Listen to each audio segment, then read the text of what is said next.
Greetings, welcome to the Prime Directive. I'm your host, Jefficho. My co-host as always, Chris. Say hi, Chris. Hello. So, Chris, Prodigy, kids show. Mm-hmm. What'd you think so far? I wouldn't say it was less kid show than I was concerned it could be. Yeah. I was wondering how young we were going. This feels more like, not young adult, but... I don't know if I'm aging myself here, but YTV reboot. Sure. I could that. see that. Felt the animation had a similar kind of color tone to it. Mm-hmm. I did like the colors in this quite. Yeah, I thought the colors were good. I thought the actual animation was pretty good too. Yep. I mean, it's very different from Lower Decks, which I think they were really wanting to do is have big differences. Mm-hmm. Also, when I said I recognized the bad guy's voice, it's John Noble, Boromir's dad. Also Faramir's dad, but he's the forgotten son. Nobody talks about Faramir.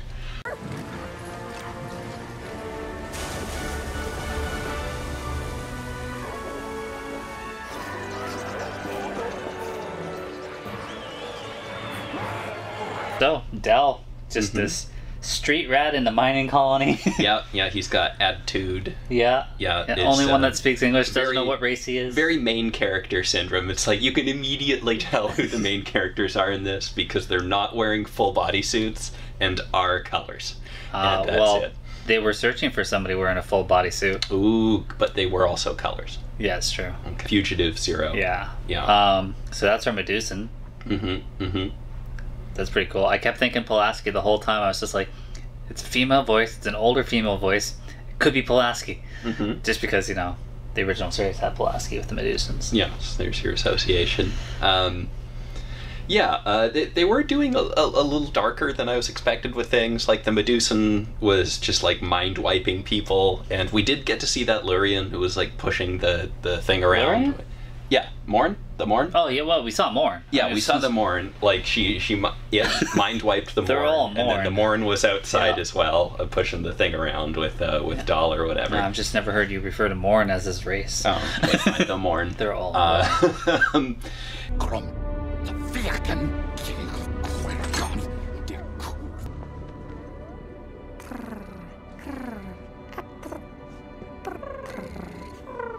of child trafficking with the little kitty. Yeah. So we're doing stuff. You don't send them this young to me. You can't. That's weird. Yeah. And the kid is Cation, the same species as Dr. T'Ana. So we'll see what's going on. Yeah. I liked Ali Purell. She was in the Army of the Dead. She was Batista's daughter in that. She did the voice of Gwyn. I guess Del's going to be captain. I think they're probably going to fight about it, but maybe they'll be co-captains because she has like the logic and the reason, and he's got the spunk. Seems to know what's going on. He's the Kirk type, and she's the Janeway type, I guess. But you're doing old things, Chris. I mean, you got to update yourself here. Old Kirk, Janeway. No, you got Shelby and Riker. That's what I'm seeing right now. Okay, all right. I'll fix the shields. You find that hand. These shield thingies? What am I looking for, Pog? He was doing a good job giving orders. He's like, you're with me, and stuff. Yeah, there's some Trekisms that are coming. I mean, they were a bit rushed because they were trying to escape, and they had the deadline of him getting killed after a day. But I like we need an engineer. You probably need a few engineers. Probably. But it didn't seem like you had to do much to fix it. You just needed to put the one cylinder in. Interesting how we're going with the Tellarite. Like, we're doing Alpha Quadrant species, and we are supposed to be in the Delta Quadrant. Were you okay with the redesign of Tellarite? Because, Chris, I was like, that does not look like a Tellarite to me. This again. The Kazons were fine. They didn't muck with the Kazons. No, we immediately I'm just joking. Yeah. I'm saving all of that for Discovery and those Ferengi and whatever else. Even though I thought the Ferengi looked pretty close. Yeah. We'll see how it goes. I'll save that for Discovery. Okay. Animated series gets a pass. They can muck with it a bit more. Yeah. Did this give you a Star Trek feel to it? Or more of a Star Wars feel? It was definitely more Star Wars, especially in the beginning. We'll see now that they're out in space where we're going, but just honestly, the color palette and really reminded me of like the Star Wars prequels. Like the fact that we had General Grievous in this. Yeah, literally General Grievous. Like he came out and I'm just like, hello there. We said Grievous at the same time. Yeah. I was actually going to say Grievous earlier when like they had the hoods. And I was just like, oh, okay, we got a Sith Lord here. Oh, there's General Grievous. Yeah.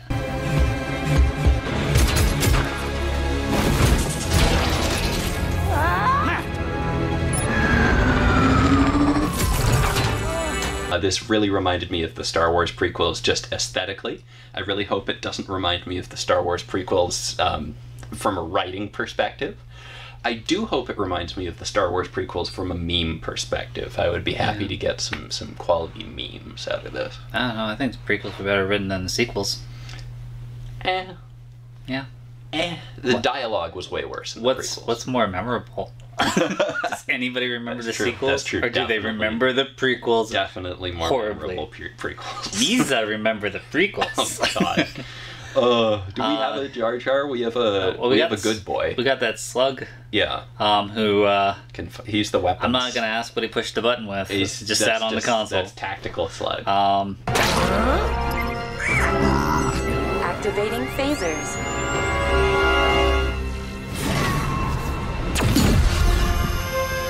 Well, you know, the fact that we got a Janeway training program, maybe everybody will learn what the buttons are quicker.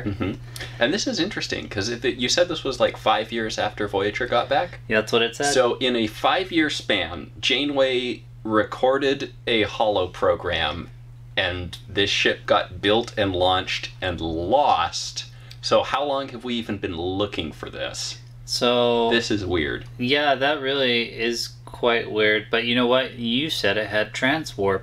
So there was a little close up on the console that had a transwarp. Maybe it went flying off on its own somehow. Maybe it just fucked off. Maybe crew had to abandon. Maybe they went to warp 10, turned in the lizards, and just left the ship. Ooh, interesting. I mean, yeah, this could be like a transwarp error. But I'm not gonna say that Janeway recorded this like training program that like around that time when they got back. I think she was doing it the whole drive home. She's just like, I'm replacing the doctor. It's gonna be me. It's gonna be me. I'm working on it. And it's not quite finished yet. Okay, and then, you know, she just never finished it until she got back. Well, still, that's not much time for all this to come together and then lose the ship. And like, how long has this guy been digging for it? Like, I need answers. I need information. You just needed somebody to go down there with wacky personality and shoot the roof. Yeah, they were really close. Yeah. Already, they had. What the hell kind of sensors are they using? Does the stuff they're mining block it, or? Yeah, I guess. What is this? There's so much! This alone could buy our way onto that ship! With this much, we could buy the entire ship! What are they? They're mining stuff down there, so it's not like they were actually searching for the ship down there, because you would just think you'd find it a lot faster if you were looking for a big ship. Well, that's what the guy wanted. It was like that was his prize. That was what he was looking for. Evil John Noble. Perfect voice for like a sinister dude. Yeah. So what do we think of our crew so far? You know, I feel they like they said when they need 37 appendages, they do need some more people. I really liked that, counting how many people you need for the ship by units appendage. Like, we could get a couple octopi or we could get a lot of humans. That was kind of funny. The ship, man, that had some Orville-like stairs. Yeah, we haven't seen stairs before, really. I was enjoying that little walk through the ship. I want another walkthrough of the ship. Run down corridors. Show me the quarters. What do the quarters look like? I will say the animated shows so far have done a fantastic job of showing the ships off. Like, we're getting way better looks at the ships in this and Lower Decks than we do in Picard and Disco. Yeah. Well, I mean, chose two series that don't give a shit. But yeah, they're the other ones. Those are the ones that exist. Well, we'll have Pike out soon. Yeah. And we'll see. Oh, I haven't seen anything on the Enterprise before. Yeah, except it will be a new Enterprise, Chris. Engineering will be 5 billion size. It's a bigger. New old Enterprise. Yeah. Then Pike got the brand new ship and then just wore it down before he gave it to Kirk. What is all of this? Our ticket out of here. To a better life. Join us. You always wanted to see the stars. So do you think this is gonna be a Star Trek show, or is this gonna be something different? Because it's definitely from the kids' perspective. This has the opportunity to be, in some ways, a very traditional Star Trek show where it's like, here's a moral/message, and we're going to have our little morality play kind of thing. Like, you know, we're going to teach the kids about being kind to each other and hope. Hope is the theme. We keep saying that. Yeah, I know David Mack, big fan of his work on the novels. But I mean,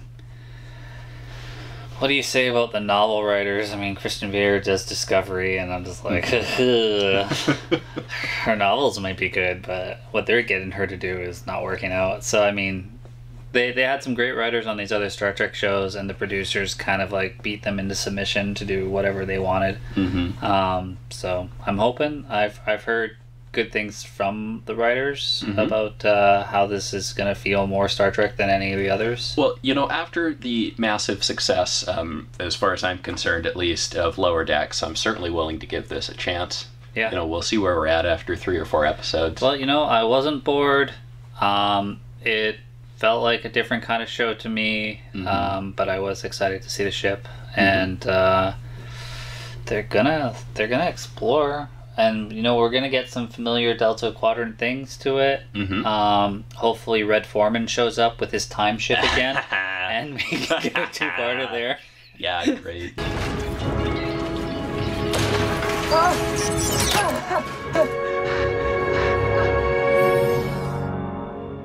Are you happy now? Well done, Progeny. Oh, man. We've been able to, like, laugh and make so many jokes about TNG and Lower Decks, like, doing all these jokes. We're really going to be able to hit some Voyager stuff. Yes, this is... I think this is going to meme the shit out of Voyager. This is for in some ways a Voyager sequel. Yeah. Yeah, we're back in the Delta Quadrant, like, even 10 the years ship's later. Like, you know, it's not a saucer. It's yeah, it more looks, of a it looks Voyager more like Voyager. Arrowhead or whatever. Oh, and it looked like, actually, when we were watching the closing credits, it looks like the nacelles move on this, too. Oh. We do have some variable nacelle yeah, I noticed, geometry, I thought maybe the ship was upside down or something at one point, because I was just like, hey, that's like the Akira class. But yeah, you're right. It probably just adjusts. Why not? Let the ship do whatever as long as it doesn't spin. Yeah. No spinning. Not cool with that. All right. Fair enough.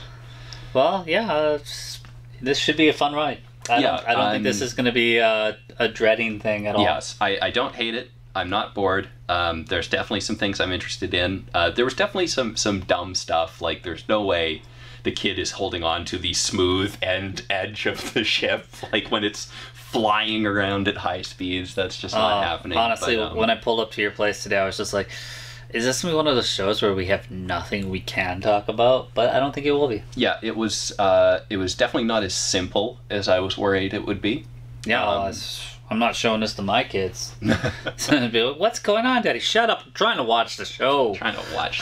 Yeah, like, I'm definitely not the target audience for this. This may be like, what would you say? You show this to like a 12-year-old, 14-year-old, something like that. That's like...